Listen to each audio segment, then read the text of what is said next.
Okay. Good evening, ladies. Feel free, please, to continue eating if you still have food. The only thing I'll ask is if you can turn your cell phones to silent so that it doesn't ring and interrupt the class. Thank you, Ariella, for organizing. And can you tell me the name one more time who we're doing the class in the merit of? Albert Ben Avshag. His neshama should have an aliyah. His soul should go from strength to strength.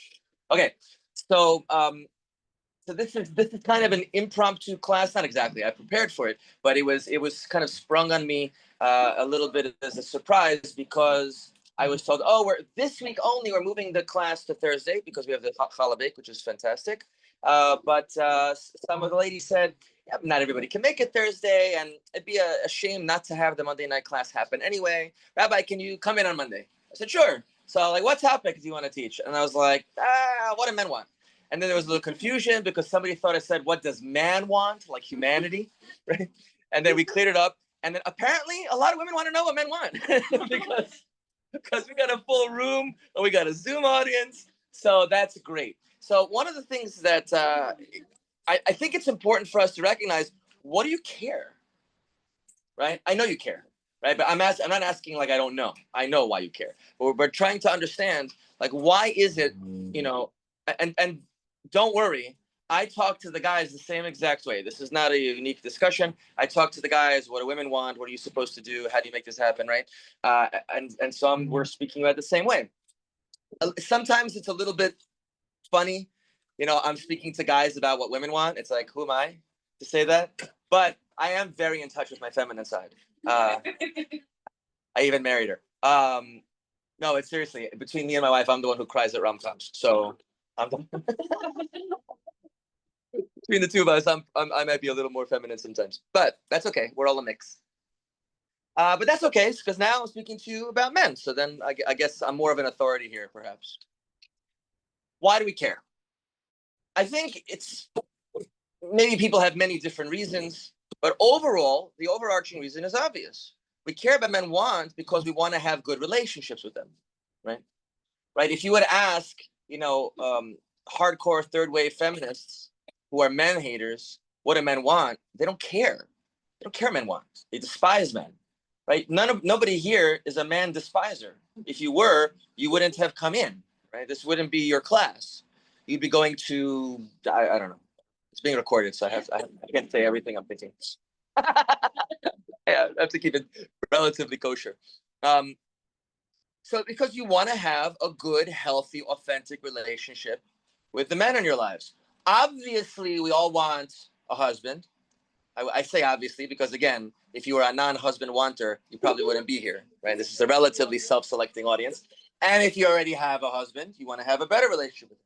And you also have, many of you have brothers.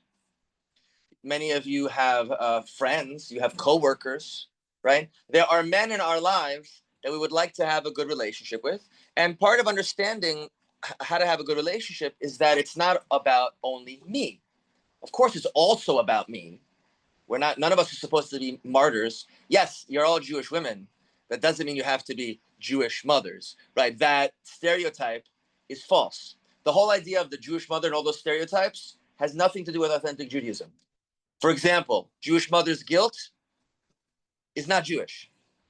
I remember my babushka, she should rest in peace. I remember babushka, one time I called her and she said to me, Dimachka, you remembered I'm alive. And I said to her, and this is why I don't call you. I taught my babushka not to speak to me that way. Now, who taught me was my mother. My mother has said to me, and if she sees this recording, she will verify this 1,000 times over. She said to me, if I ever give you guilt, just put me out of my misery already. So I learned from an early age, it's not Jewish, right? And there's many other concepts that you can look at that are these stereotypes that have nothing to do with it. So we want to have authentic, healthy, happy relationship with the men in our lives. So that means we need to get outside of our own egos, which we all have. We need to think, in this case, what does he want? What does he need? How can I make his life better? Because if I make his life better, whoever the he is, okay, let's say archetypically husband, then my life will be better. Okay? Let's take a giant step back. Very important philosophical idea about relationships in general, but marriage specifically, and then we're going to get into men. Right? When you get married, do you get married because it's good for him or because it's good for you?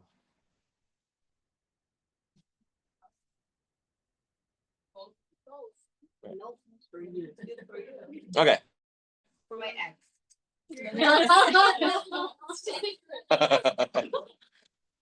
I thought you get married so it's bad for your ex. Okay, fine. This guy's a lot better than you were. All right.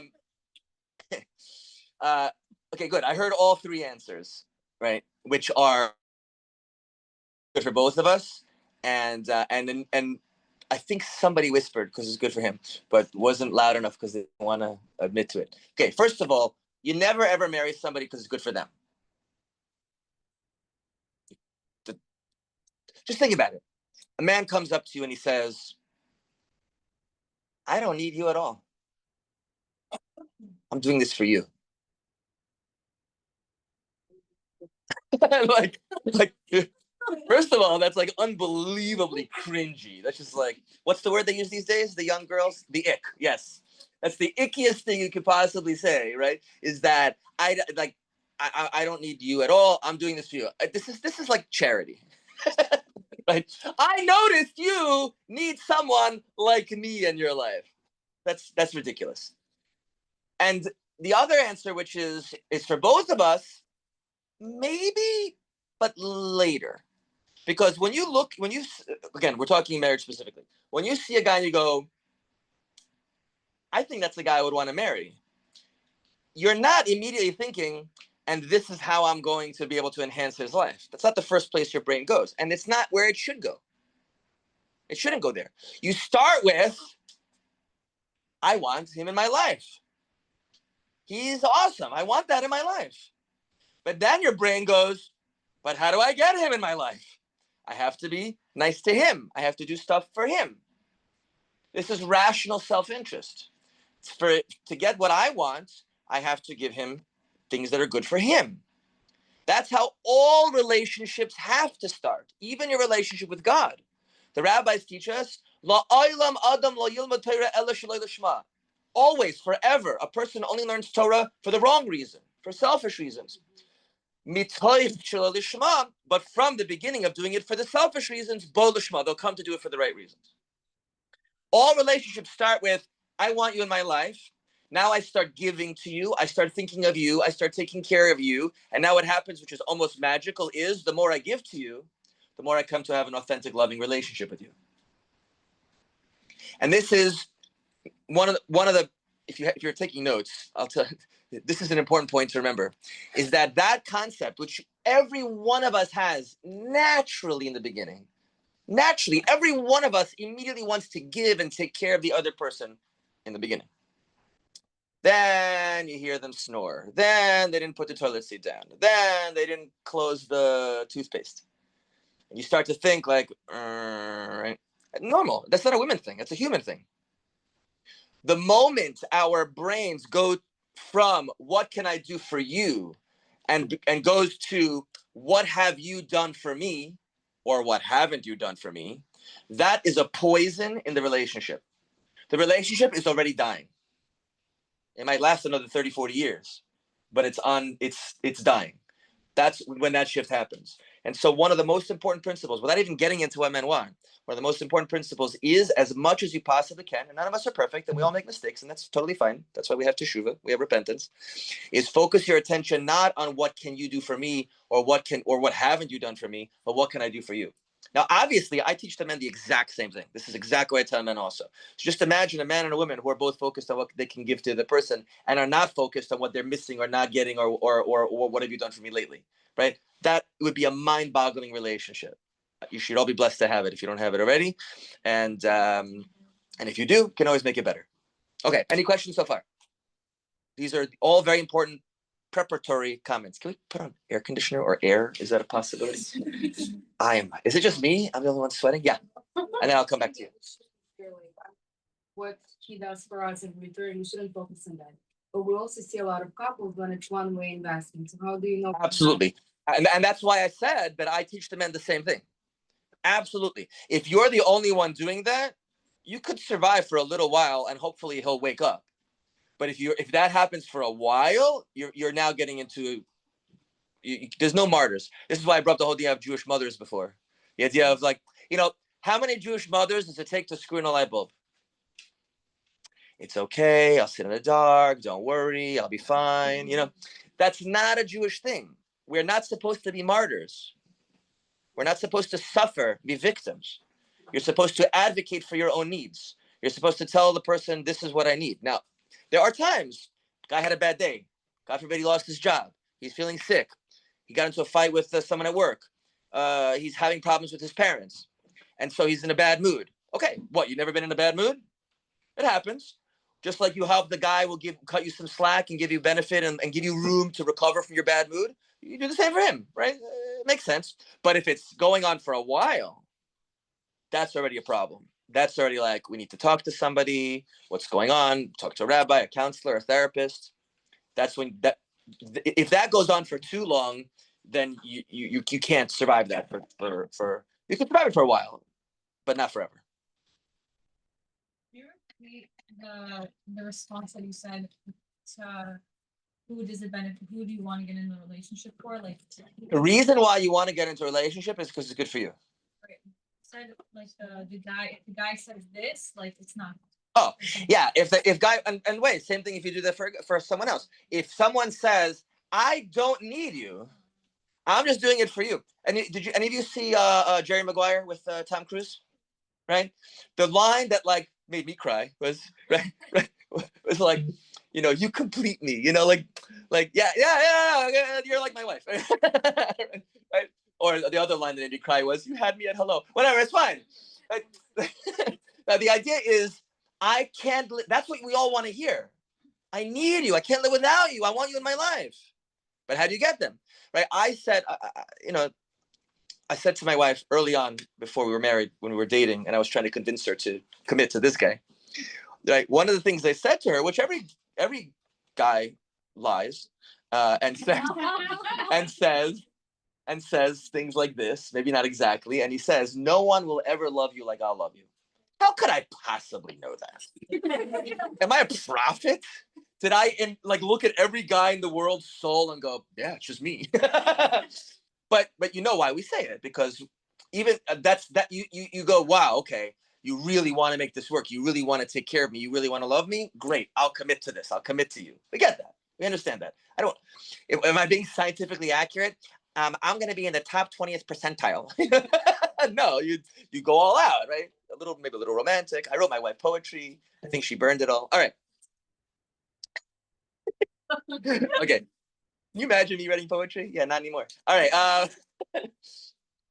So now that we understand the basics of just relationships in general, it's about giving. It's about, meaning I want the relationship. How do I get it? By giving. The word for love in Hebrew, ahava, you've probably heard 1,000 times, very Jewish idea. The middle letters is hav. Hav means give. You love whom you give to. That's the Jewish idea. Keep giving, keep understanding, keep connecting, and love will grow from that. Great. So now I want to give, but I need to know what it is that they need. What do men want? What do men need? So I'll know what to give them. The fame, I tell this, it's a joke, but it's not really a joke, because sometimes men generally do this, because men are usually more clueless. Men are all on the spectrum compared to women, right? We think we understand that, right? This is something I figured out just like within the last 6 months. It's like one of my greatest insights I've ever had in my life, right? And so, a guy buys for his wife for her birthday a vacuum cleaner. No. Right. Right. We're all like, now, even if she needs a vacuum cleaner, right, it's still not a birthday gift. It's just go on a regular Tuesday and go, oh, you need a vacuum cleaner, buy a vacuum cleaner. It's not a gift. It's just you're taking care of me normally. But for my birthday, No, unless there's like diamond crusted vacuum cleaner or something, like it doesn't make sense. So too, you're laughing, but you don't think you can make the same mistake?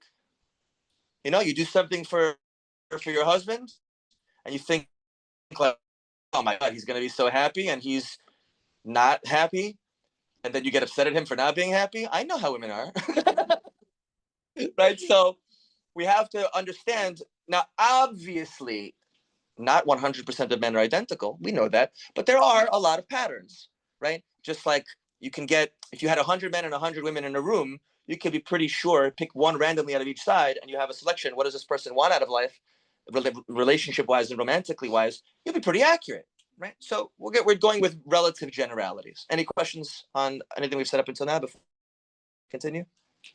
Yes. So I have this belief that in the beginning stages of dating, the man should be more giving to the woman, like courting her and like asking her out and doing the phone calls and all that stuff. Obviously, as the woman, we should reciprocate it. Do you think there's any? I think you're having a misconception. I understand the misconception. Does everyone heard this question? Right, but at this point, is she thinks at the beginning of a relationship, the man should be giving more. He should be pursuing. She's saying he should be doing the pursuing. So here's the thing. Yeah. I saw, God, it must be 30 years ago. I saw a fascinating social experiment. You guys like social experiments? They can be really cool. And the social experiment was that they took two women. One was, normal, attractive, and one was like a model. Okay, you get the idea. And they're at a bar, and the one who was like, nice, cute girl, she would look at guys, twirl her hair, look again, right? And the other girl was just. Who had more guys come up to her? For sure. But that's also because of a guy's. Okay, hold on, Rabbi. Let's take a fact that also because the girl, the more attractive girl, guys have a problem with ego. No, because when they switched it, and the cute girl became stone-faced, and the model girl she got more. Oh. Because you see, the birth of the issue that I'm pointing out here is that you're giving all the time. The guy in his pursuit's a great word. When a guy is pursuing, generally the pursuit means he's giving attention and resources. Generally speaking, attention or resources is part of pursuit. But you're giving just as much. You're giving signals. You're giving signs of interest. You're giving appreciation. These are all gifts. And this is actually fine, perfect. We're already getting into one of the most important things. I'm going to be very general, and then we're going to break it down into lots of little subcategories and specifics and stories. The number one thing that men need from their women, right? I'm not talking about in life in general. The number one thing, it's actually two sides of the same coin, right?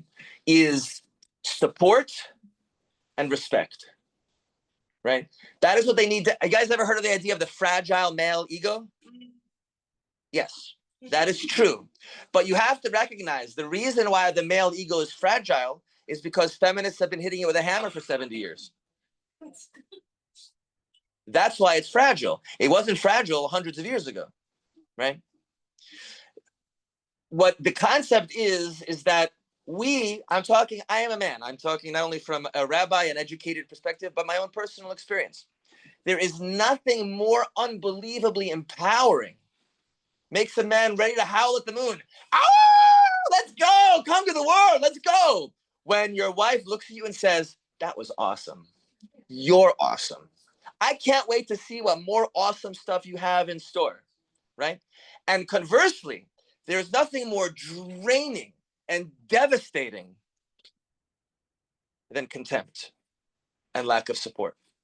And this is not just me in my personal life, and not just me and what I learned from my rabbis, but this has been scientifically proven, right? Dr. John and Julie Gottman, who have the greatest relationship expertise that I've seen in the world, the Gottman Institute. I've read a bunch of their books, and they have a bunch more that I only heard about recently. I'm trying to read them all.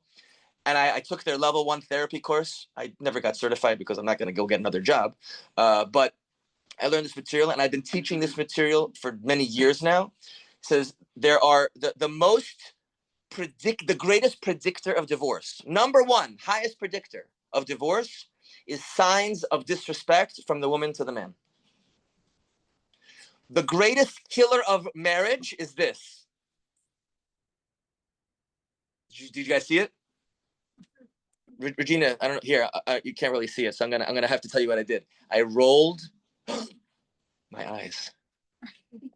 The eye roll is a marriage killer, and everything that's associated with it. I do the dishes. I'm a good husband. My wife. I'm not saying my wife. This is a story. Okay. For effect. This is not no true story. No wives were hurt in the making of this story. Okay, right. I do the dishes. My wife comes over. Did you hear that? Did you hear my heart just shatter? Did you hear my dreams just go down the drain? Ugh. You didn't. No, these go there. I can't. Now, some guys, I've never met one, but I have heard that there are some men that do what's called weaponized incompetence. Right? Anyone ever heard of the concept of weaponized incompetence? This is where some men, and it's a terrible idea, one of the worst ideas I've ever heard, where some men, when their wife asks them to do something, they will purposely do it badly. Because their hope, and it almost always works, is the wife says, never mind, I'll just do it myself. Right? And the guy outside he goes, oh no, I wanted to be helpful. And inside he's like, more time to fish. So I'm not talking about those guys. That's terrible. That's disgusting. That's a sign of disrespect to the wife. It's a sign of disrespect to the relationship. So guy wants to try to do. Now I get it. You like your dishes in a certain way. You like your laundry folded in a certain way. You like the house in a certain, or whatever else in your life. I don't care. I picked house things. It could be anything. You like the finances a certain way. You like the car set up a certain way. It doesn't matter. A guy tries to help. He doesn't do it exactly the way you want it. In this case, and I know this sounds like a joke, but I'm being very serious. You need, in this particular instance, you need to treat your husband as if he was a dog. I don't mean the bad kind of dog. No, sabaka. No. I'm not talking about that guy. I'm talking about, right? If you have a puppy, right? Brand new puppy, and the puppy pees on the floor, and you go, boy, what kind of a dog are you? Get out of my house. I'm calling my lawyer. I'm getting dog divorce. It would be absurd. Train the poor puppy. He loves you. Look at the wet nose, big eyes. That's your husband. That's your husband. Just loves you. Just desperately wants to please you. He wants it in the beginning, right? That's how all husbands are. They just want you to be happy, but they don't know what the hell they're doing. And that's okay. That's fine. Now, I get it. If 20 years you're telling him how to put the small forks on this side and the large forks on that side, and he still doesn't know, at some point, he's obviously not paying attention. I get that. But don't jump down his throat the first time. Here's the point. What does a man feel when he tries to do something nice for you and he gets criticized first thing out of your mouth? Just think about that. You may not feel it, but he's feeling unappreciated, disrespected, unsupported. Yeah, embarrassed, looked down upon, unneeded. Yeah. And failure, nobody likes to fail. But men need to succeed to be men. You know the famous, what is the blessing that men say every morning about being men? Thank you for not making me a woman. Keep us on each. But so where's the blessing about being a man? What's the blessing about being a man? Thank you, Hashem. I didn't ask you about not being a woman. What's the blessing of saying about being a man? There is none. Because Hashem doesn't make men. I make myself a man. Men only become men through their own actions and no one else's. And what they need, so I just said, Ariella, where are you? Is she here? Oh, there. I just said this to David yesterday, all the guys, right? It's like if you guys want to be men, no one can make you a man but you. And what makes a man is a feeling of accomplishment, of growth, of success, of conquering the world, mostly inner world. We're talking about growing and becoming a better person. And if he's like, oh, I'm going to make my wife happy. I'm going to do the dishes for her. And his whole thought is, I am giving to her. I am showing an act of love. So what do? You want your dishes in the right place. You want your car gassed up the right way. You want the finances done correctly. It's so simple. This is simple, life-changing advice. All you have to do is say to your man, thank you so much. I really appreciate that. The fact that you went out of your way to do something for me makes me feel loved and taken care of. When you have a moment, right, there is a specific way that I like it done. If you don't mind, I'd like to share with you the way that I'm telling you guys, like, oh yeah, sure. Oh, little fork, big fork.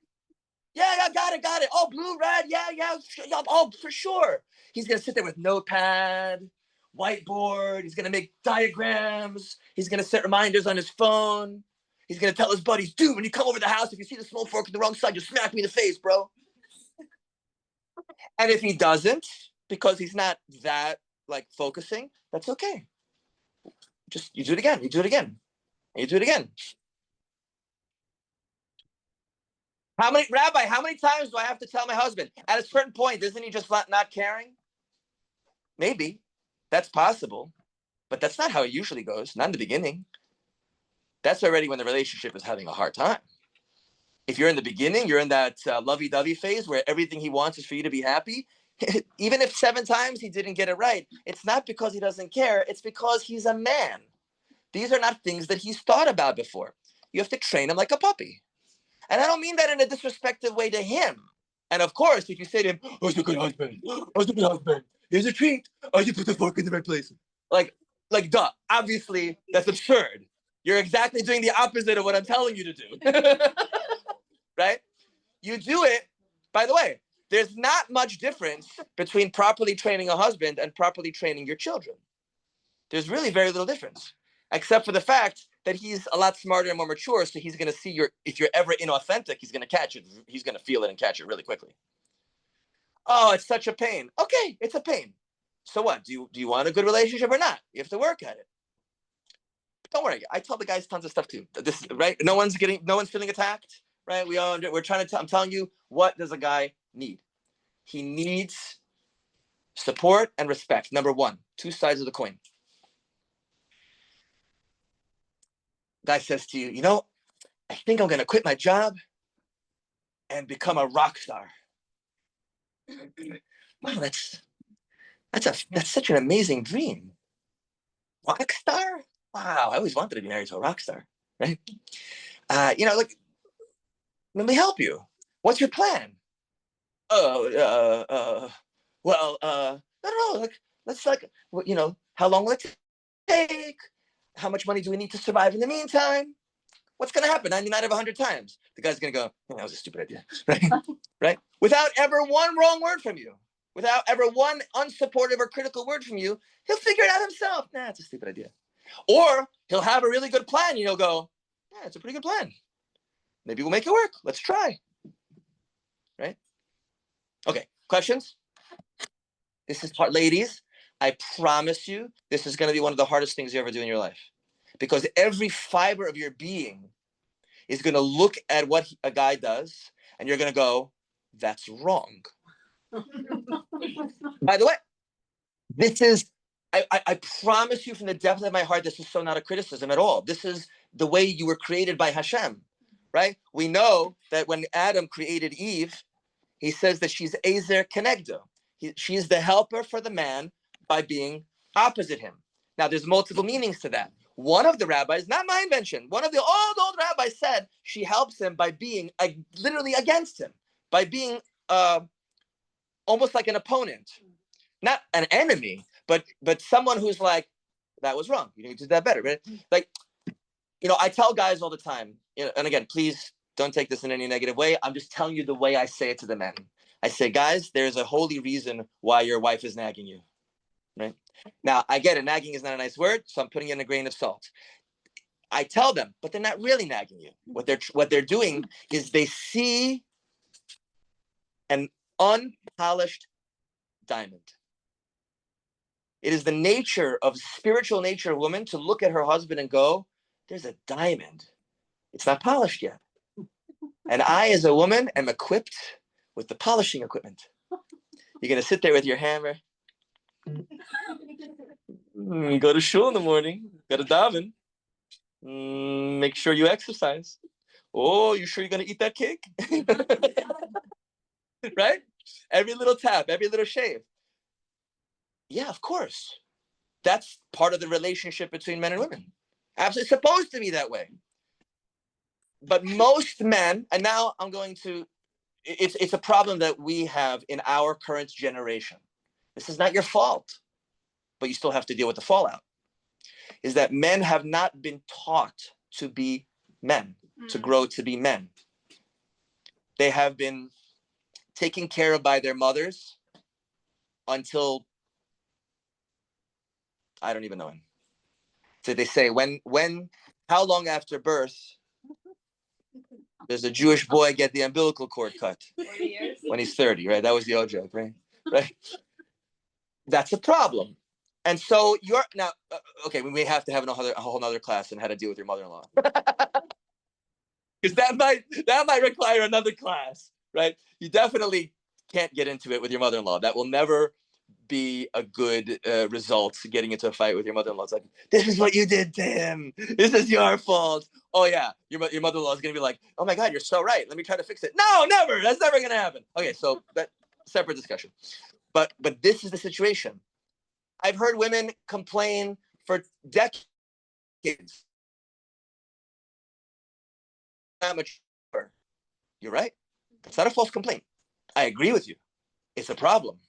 What's the alternative? Just become what are those women who all live on the island and Amazons? Should just go to Amazons? You know what the name of the island was that the Amazons lived? No, I mean in history. Hold on, I'm gonna pause the recording. Sorry, Regina. Okay. Anyone could look it up, but I don't want to say it out loud on recording. I'm recording. You missed it. Well, not you, Regina, but whoever's watching. All right. All right. So what can we do? We have no choice. Of course, try to find the most mature guy you can under the circumstances you're in. But recognize the limitations of the society we are in.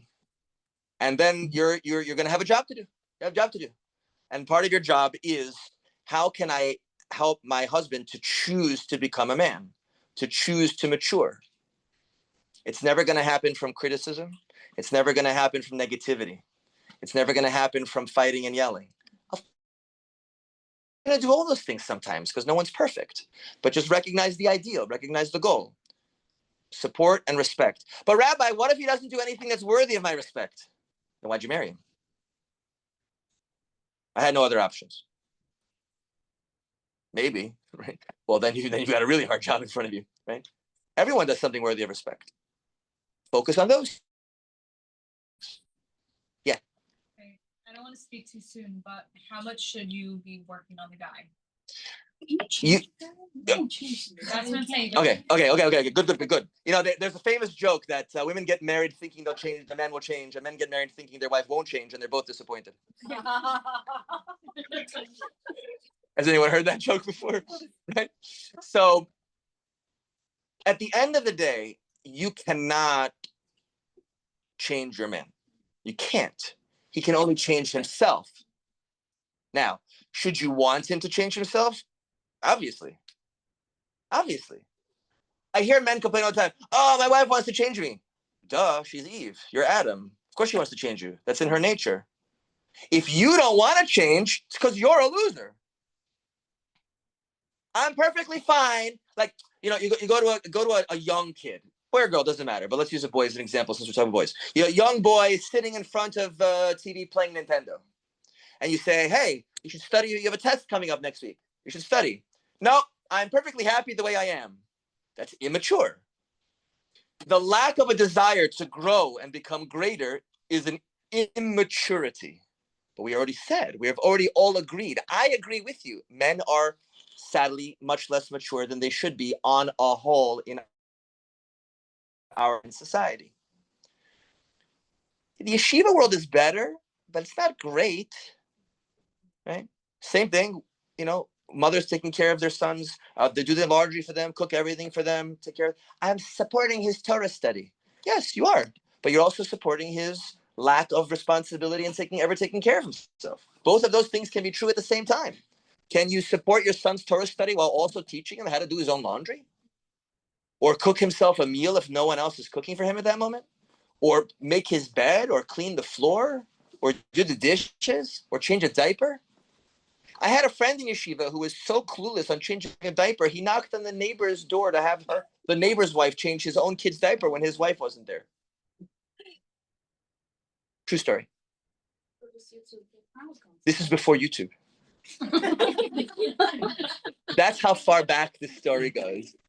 This story pre-UI, before YouTube, yeah. So on the one hand, you can never change them. But I'll tell you what, if you give the man what he wants and what he needs from you as a woman, the likelihood that he will grow and change goes up 100-fold. Just think about it rationally. Yelling, criticizing, complaining, and fighting. Does that enhance someone's ability to grow in their life or not? I mean, it seems so obvious when you say it, but I get it. When you're upset, when you're in the middle, what if you just had a baby? First of all, I tell men all the time. So women have this get out of jail free card, right? It's called pregnancy and baby, right? And I tell all the guys this. They just stone them. That card doesn't last forever, ladies. It can't be, my kid is 12. Doesn't matter. I have a kid home. No. Like at some point, now, I do have to mention, this is very important. If you or anyone you know seems to be having some issues after birth, please do not hesitate to see a therapist. A lot of women suffer from postpartum depression and don't know it. And it's very, very dangerous and it's very bad for them. So it's better to make a mistake and go to a therapist and not need it, or speak to a doctor and not need it, than need it and not talk. I've heard so many horror stories. So if you have a friend just had a baby, or even not just, it could be even like a year or 2 years, and they haven't gotten back together, they might still be suffering from postpartum. So that's, all jokes aside, it's a very serious problem that is not being dealt with sufficiently. So keep your ears and eyes open for yourself and for your friends. Okay. What else? Yes. You had brought up an example where you said that, like, if a man has, like some kind of an ambition and it's silly, right? Right. It's obviously not going to happen. Right. But you're supporting it. But what if, he goes and then he thinks about it. Wow, that was a stupid idea. Why did she basically tell me to do it? No, you didn't tell me to do it. No, I mean, but like. What if he blames you for his own mistakes? Oh, all right. Well, You know what I mean? Like, that's a lack of maturity, right? That's victimhood. The person, if a man, that's not your fault. You didn't do anything wrong. That's his fault. I am not taking away men's responsibility at all, but I'm talking to you about what men mean so that you could do your best in that aspect. And I talk to men about what they could do best on their side, right? This is no one is being excused from the responsibility. Okay. Let me add one or two more little points. But okay. Oh wow, time flies. All right. Another thing that men need that many women are not aware of, so I'll make you aware of it, is something that rabbis talk again and again and again. It's one of the most common things the rabbis talk about in a married couple's home, which is what? If you had to pick one thing that the rabbis talk about the most? No? I said, oh, rabbis don't talk about money? Yeah. No. What do you mean? What's the question? When the rabbis discuss a married couple, their home, the marriage, what is the number one most common thing the rabbis talk about? No. But Heath. Heath is talking about No, I understand. But what's the point? What is shalom bayis? Peace in the home. One of the things that men desperately need, I think women need it also. It's just women are on average more likely to be the perpetrators in this case. And I'll show you the science behind it. This is not me, right? The Gottman Institute points out that 90% of marital conflict is started by the wife. And the study done by me. No, his wife says the same thing. Also, Dr. Godman, right? Studies done by men. Yeah, you're trying to get out of it. No. 90%. Now, by the that all of this makes perfect sense because the woman is the one who is looking for her man to grow. He's the diamond. That means when she sees things that are wrong, she's more likely to say something. Men generally. The wrong thing. Sorry. He started by doing the wrong thing, no? So technically, he started the conflict. Well, it's the woman's perspective that it was wrong. No, that's not clear. That's not clear at all. Right there, you know what? A lot of men comedians they use this as a joking line, right? But there's a lot of reality to it. He says that the one thing that drives a woman crazier than anything else is her husband chilling and doing nothing. Drives women crazy, right? Guys sitting there watching the football game or fishing or playing a video game or just reading the newspaper, and a woman walks into the room and her brain goes, there must be things he can do. There must be stuff. How can you just sit there and do nothing, right? Because women have a hamster in their brain that's always on a wheel. And it never stops. The infinite female hamster. Men don't have a hamster in their brain. Or if it do, it's dead. Right? Right. One of the things that that women don't get, but you need to get this about men, is that when you ask a man, what are you thinking about? And he responds, nothing. And you go, no, really, what are you thinking about? And the guy goes, nothing. And you go, fine, don't tell me. I'm calling my mother. I guess you hate me. And the guy's just like, I answered your question. Women don't understand that men have a place in our brain. It's labeled nothing. And we can send our thoughts there. A man could be sitting just like this. Not a single one. And he can do it sometimes for hours. It's possible. It's not, I have had this discussion with my wife 1,000 times. One of the hardest things, and you tell me if you have any experience like this. I'm not saying everyone's like this, but my wife tells me that for her, it's impossible to turn her thoughts off at the end of the day. It's so hard to go to sleep. She's trying to go to sleep, and she's like, what about the kids? What about this? And the work, and the money, and this, and this. You know what I do when I go to sleep? Done. Done. Ничего не надо. Done. I just go, I say, good night, hon. I'll see you in the morning. I close my eyes, and my brain immediately goes, cool. Done. Done. And I've literally had my wife wake me. Oh, what is it? What is it? How can you go to sleep? There's so many things to talk about. And I'm like, I'm tired. I want to go to sleep. She goes, well, I'm tired too, but there's so many things to think. I'm like, can we talk about this in the morning? No. Yeah. Just an excuse. What is an excuse? That's an excuse. For what? But for your, in other words, For what? There's a video. There's about how like there's a mom who's like, I'm going to bed, honey, and she on her way to bed, she's like, she does the dishes, she puts the kids to bed, does the laundry. I'm not talking about doing things. But I'm talking about the brain not able to stop thinking. my point is, if you're sitting, if a husband is sitting and he sees his wife doing the 800 things, and he knows she does it every single day. That's fair. That's And I'm not talking about that. I'm not talking about that. You can ask my wife if I help around the house. I help in the house. I do it all the time. This whole concept of nothing. But I'm not talking about that. I'm talking about that a man does not see in his visual thing anything that needs to be done. He doesn't see it.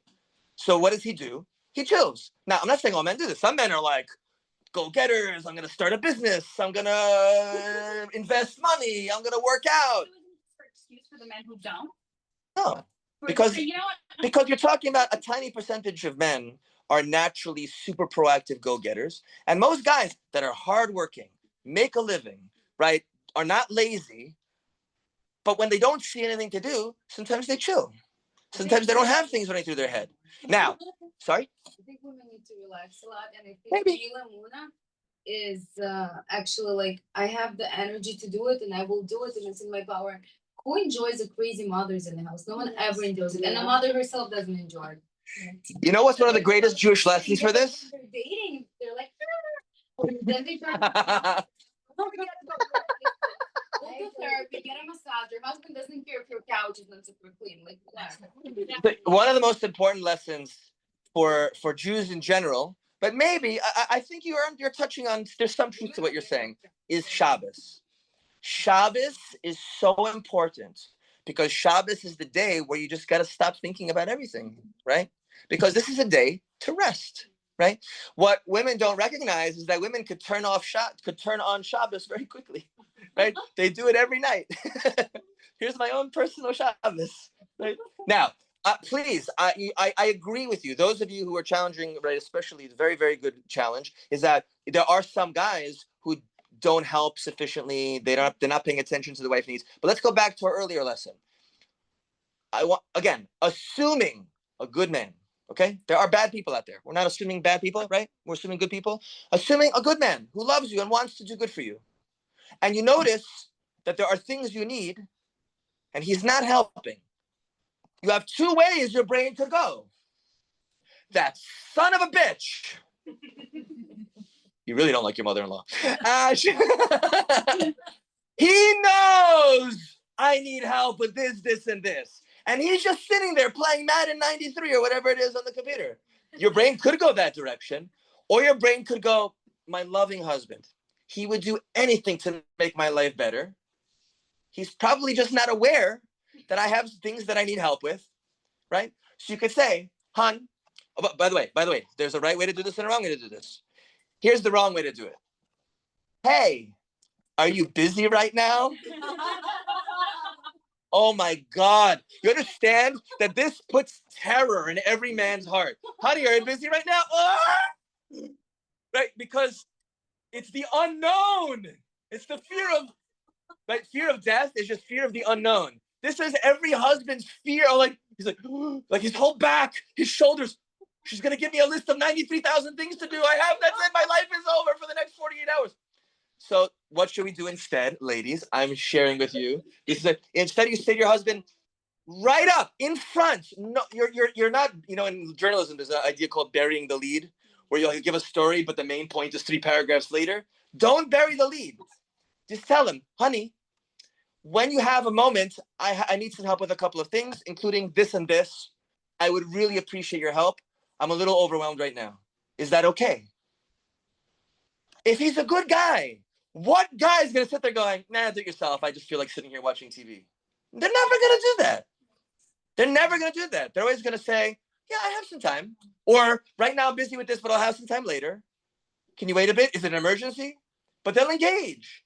And men love you. They want to help you. They want your life to be good. Don't beat it out of them. Peace. Now, obviously, every life is different, but imagine this historically typical scenario where you're home before your husband. Sometimes it's the opposite. I get it, right? Your mileage may vary, but let's say you're home before your husband. I cannot tell you how many times I've seen this in life, where husbands have anxiety coming home. They fear walking through the door. I'm actually feeling like emotionally right now because I've seen this so much. Because they get off from work and they go, because they know they are not coming to a place of peace. They know that when they walk in the door, there's going to be criticism, there's going to be arguments, there's going to be something wrong with them or their life, or even if it's not them, there's just things wrong. Who wants to come home? Now, I get it. If you're home waiting for your husband, which is, let's say that's the typical way, right? So you're dealing with the wrong things. Now, what do I tell men? I want you to know, like, this is not only a women thing. Like, please don't mistake me. I tell men, your day doesn't start until you go home. Everything you did before that, that's not your life. That's just making a living. Your life starts when you have to deal with your wife. You stop before you walk in the door, not like this, but like this.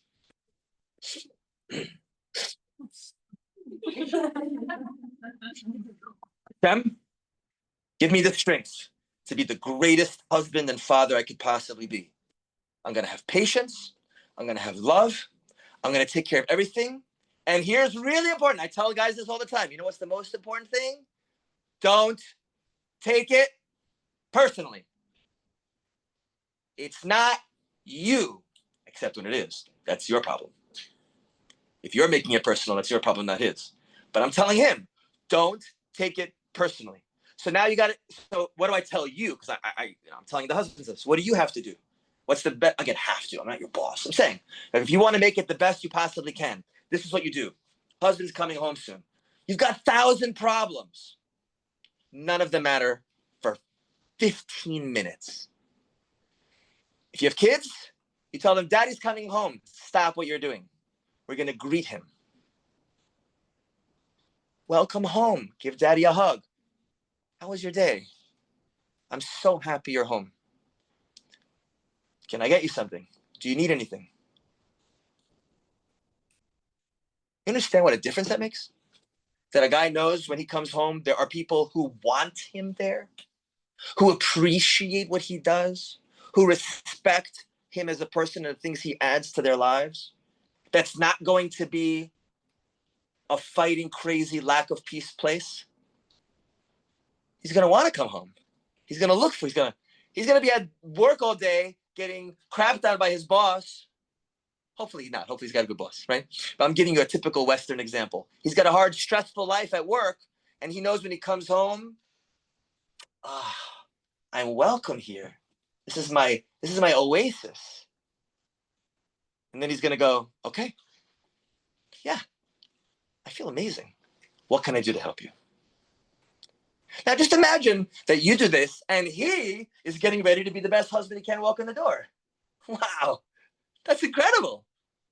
You're meeting each other. You're helping each other. You're giving each other. He's going to make mistakes. You're going to make mistakes. Nobody's perfect. But this is the ideal. And I understand. I'm not saying that I do this perfectly at all. I'm not preaching from a place of like, oh, I'm such an amazing husband, right? But these are ideals. Yeah. Question. Yep. So what you said is very important. You said this is ideal to what a Western relationship looks like. But in our 21st century, right, the jobs have to shift it, right? Yeah. It's the woman coming home Could be. as well as the man. And therefore, So I would tell him the same exact thing. Right. Does that change? If I'm home, Yeah. and sometimes it happens. Sometimes I work from home. Right. And my wife comes home later. I do the exact same thing. If I'm home with the kids, which happens sometimes, I say, kids, mommy's home. Let's welcome her. It's not really relevant. It's not relevant. It is absolutely necessary, right? But I'm saying we're talking about the typical thing. It's kind of funny, right? Because again, there are differences. Like if my wife walks in the door, she definitely appreciates if I and the children greet her, but she would probably appreciate it more if there were no dishes to do and the floor was clean. Most men are not going to care less if there's dishes in the sink or the floor because they understand. Now, there are some men who are just not good men. I get that. They come in, how come my house is not clean? I'm the king of this castle. Well, we're not talking about that guy. We're not talking about that guy. We're talking about guys who are good, who want to be good husbands, who want to be good fathers, who want to be good to you. They're not going to worry about that. If they come to a place of peace and appreciation, none of that's going to be anything to them. So the peace comes from both sides. Sure. Also have to provide. The peace comes from, yes, both people have to contribute to peace. But what we were saying before, and this is what the relationship research points out, is that most of the times when peace is broken, it's the wife who breaks it. So that's the only reason I'm telling you that it's more the wife's responsibility to make shalom bayis than the husband's, because she's the one who's more likely to break it. By the way, I'll give you good Jewish proof for this, and I'll take your question. What is the number one mitzvah the rabbis created to help to create shalom bayis? First Chodesh presents. Can you give us a hint? Yes, it's a mitzvah the rabbis created for women. The rabbis initiated, it's not a Torah mitzvah, it is a rabbinic mitzvah. No, that's Torah. No. Friday night candlelighting. All the sources on candlelighting is that this creates shalom bayis. It's for peace in the home. That's the purpose of this mitzvah. On a simple level, it's so you have lights, so people don't trip over each other and bang and get, oh, how come you left that there? I slipped on it. But on a spiritual level, when a woman lights candles, she is creating the peace of the home when she lights the candles. That is that mitzvah's purpose, right? It's the men don't have mitzvah to light candles. If there's no woman to light, a man has to light because someone has to light Shabbos candles. But it's not his mitzvah primarily. If there's a woman who does it, she doesn't, he doesn't. The rabbis are pointing out that it's on your shoulders, peace more. There are things that are on his shoulders more than yours, right? Everyone's got their responsibilities. Everyone's got their things to work on. Okay, so let's sum up the main points. What men need most in this world from their women: support and respect and peace. That's the biggest things. And you would be shocked what a man will be willing to suffer and how hard he'll work for you and your family and anyone if he gets those things. Again, we have plenty of caveats. Men are not that mature anymore on average, right? There's lazy men. Okay, we're not even talking about men who are just bad and are not interested in the relationship for the relationship. They're only interested in their selfishness. We're discounting those guys. God should bless you. Hashem should bless you to only find a good man, right? And if I have anything to offer you in terms of blessings, I'll bless you to be able to recognize these ideas and try to work on them when it's hard. It's easy now. It's when you're in the middle and something happens and the emotions flare up that you're able to say, okay, hold on. Let me try to work on these things. They're transformative. Don't worry. Like I said 1,000 times, but I say it 1,001 because I don't want you to feel bad about this. I tell guys plenty of stuff to work on too, right? Everyone's got to work hard. But the purpose of this class is to explain what we can learn to give men what they need so that they can turn around to be the best for you. Thank you very much. Bye, Regina. Yes. So